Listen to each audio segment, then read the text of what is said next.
Hey guys welcome to my channel. আমি মহারাজান। এখন আমরা কথা বলবো হচ্ছে প্রজাপতি টুতে জিদ্দার ক্যামিও।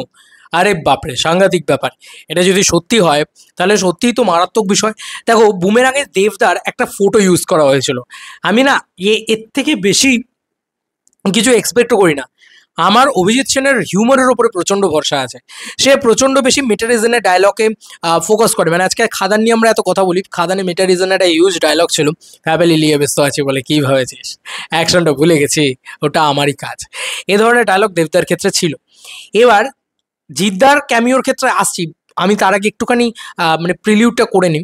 ব্যাপারটা কি, যে অভিজিৎ সেন এটা এখানে চলে না, এটা আমি পড়ি না, ঠিক আছে, এ ধরনের কমেডি করে, পলিটিক্যাল কমেডি মিঠুন চক্রবর্তীকে দিয়ে করেছে। এবং অভিজিৎ সেন কিন্তু খুব স্মার্ট কমেডি লাইনস লিখতে পারে, ঠিক আছে, যেটা মেটা হয়। তো খাদান আসার আগেও এরকম মেটা লাইন কিন্তু লিখেছিল অভিজিৎ সেন। তো অভিজিৎ সেনের উপরে সেই ভরসাটা রয়েছে। অ্যাটলিস্ট দেবদার যে ছবিটা ইউজ করা হয়েছিল বুমেরাঙে, সেটা ব্যাপক লেগেছিল আমাদের। হল চিয়ার আপ করে উঠেছিল, পাগলা হয়ে উঠেছিল। তো সেরকমভাবে অভিজিৎ সেন যদি কোনোভাবে ভাবেন যে জিদ্দার একটা ছবি দিয়ে এটাকে চেয়ার আপ করবেন, তাতেও যথেষ্ট ভাই। আমি না এক্সপেক্ট করি না যে জিদ্দা কোনো শ্যুট করবেন, তাও আবার লন্ডনের মতন জায়গায় গিয়ে, তাও বা আমাদের এখানে স্টুডিওতে। এখানে স্টুডিওতে হলে তো বোধহয় খবর ঠিক চাওয়ার হয়ে যেত কিছু না কিছু করে।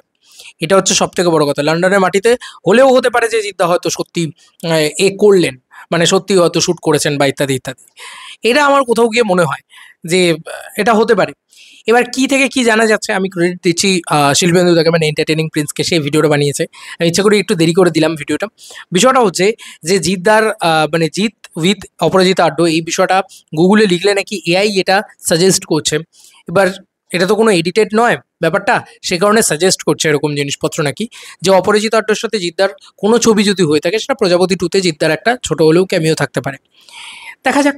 সত্যি বলছি, আপাতত আমার মানে ব্যাপারটার উপরে 100% বিশ্বাস তো একদমই নেই, 10%ও নেই।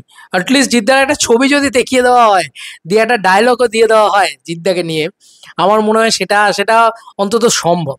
হ্যাঁ, দেবদা জিদ্দাকে একসাথে আনা, একটা ক্যামিও তৈরি করে দেওয়া, সেটা অভিজিৎ সেন নিয়ে আসবেন, আমার মনে হয় না মানে এত সহজ ব্যাপারটা। যদি হয়ে যায় তাহলে তো মানে এই ছবিটা তো ছেড়ে দাও, ইনসেন। মানে এই ছবিটার সাথে অন্য কোনো ছবির ক্ল্যাশই করা উচিত না। তাহলে আমি এই কথাটাই বলবো, এই ছবিটার সাথে অন্য কোনো বাংলা ছবির ক্ল্যাশ করা উচিত না।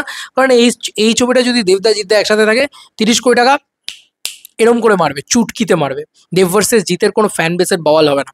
কিছু লোক ফ্যান বেস বাওয়াল ক্রিয়েট করার চেষ্টা করলেও ক্রিয়েট হবে না, এইটা আমি একদম ওপেনলি বলতে পারি। কিন্তু এটা তোমাদেরকে একদম ক্লিয়ারলি বলে দিচ্ছি যে কোনোভাবেই কোনোভাবেই আমার তো অন্তত মনে হচ্ছে না যে অ্যাটলিস্ট দুজনে স্ক্রিন শেয়ার করবে বা ক্যামিওস ইত্যাদি থাকবে।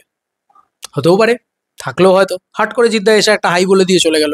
ভাই এইটুকুও যদি করে দেয় না আজকের দিনে, মানে আমরা স্বর্গ পেয়ে যাবো হাতে। এবার দেখো, ওই যে বললাম 50-50 চান্স আছে। আমার মনে হয় 50-50 না, আমি আমি সেটাও আশা রাখছি না। আমি অ্যাটলিস্ট জিদ্দার একটা ছবি যদি দেখিয়ে দেয় বুমেরাঙের মতন, ওইটুকু করলেও আমি মানে পাগল হয়ে যাবো, ওইটুকু করলেও আমি খুশি হয়ে যাবো। ওইটুকু করলেও ছবির বক্স অফিসে একটা হিউজ ইম্প্যাক্ট পড়বে।